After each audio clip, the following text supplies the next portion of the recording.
Is there anyone who needs a Floodgate first pull commentary? What you can do in first globals? What you can do to make first pull a bit smoother is like pre-stack your Boneshield stacks, as I told in my YouTube shorts on my English channel. So there, I stack my Boneshield stacks before we start the key. There you can see. I press timer and insta press the last marionette for 12 stacks. So I get an extra 12% stamina from full bulwark, which is also good for the start. So after that, here I'm placing my death caress for refreshing my Boneshield stacks. I'm pressing a marionette not for Boneshield stacks, it's more for runic power. You have to stack your runic power as more as you can at the start of the pool, because you probably sometimes need not one death strike, sometimes you need 2 death strike for better opener. So after that, I'm pressing taunt in last pack or in right pack, right? Here I press my limb before I start pulling another trash. I'm trying to press my limb before you pre-stack Boneshield for all dungeon before start. No, only for hard keys, Floodgate and Brew Cinder Brew. How do you pre-stack Boneshield? Turnip? Yeah, you just press turnip and you turnip what you want, and you just getting into 12 stacks, and you send the 10-second pull timer, and right after that, insta press marionette for refreshing stacks, and get out from turnip.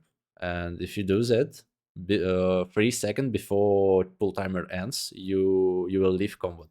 So after that, when you press limp, you see I'm pressing DNDs.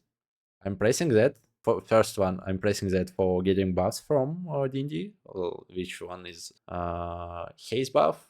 My runic, my hard strike hitting more targets, and if you play some special build when you have this talent, you also deal 6% more damage while standing in Death and Decay. So that's why I'm pressing DND first, and second reason is this talent, which one is slowing enemies, and this reason is also good for. You have to know this reason, because you can backstepping a few melee attacks from mobs that are behind you, you know. After that, I'm pressing one blood plus trinket plus runic weapon. I'm doing that because I want to not pressing death strike right after my blood boil, because I want to get aggro on every mob, and it's much easier if I insta press blood boil after runic weapon instead of death striking for getting 100% HP. You know? And that's why I'm pressing. You can see that I'm pressing here 3 safe CDs. Like, and right after that, I can start spamming my buttons in runic weapon window. Like, okay, here you can find Tombstone.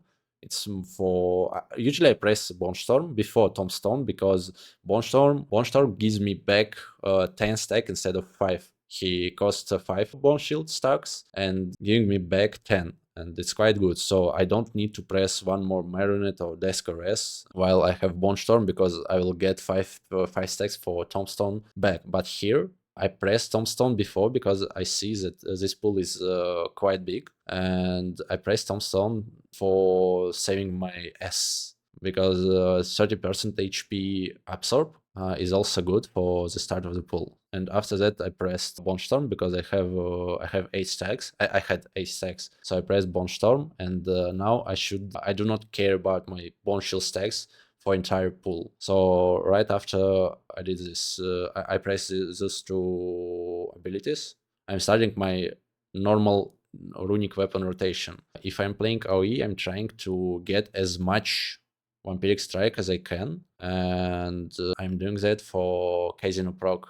I mean, for Chudik. I call this Chudik in Russian. It's like a weird guy, you know, Chudik. The more vampiric strike you press, the more chance to spawn Chudik you have. That's why you can see that I'm pressing Vampiric Strike. And there I pressed my Blood Boil. This is more for getting aggro, because Vampiric Strike is target capped. It's 5 target cap.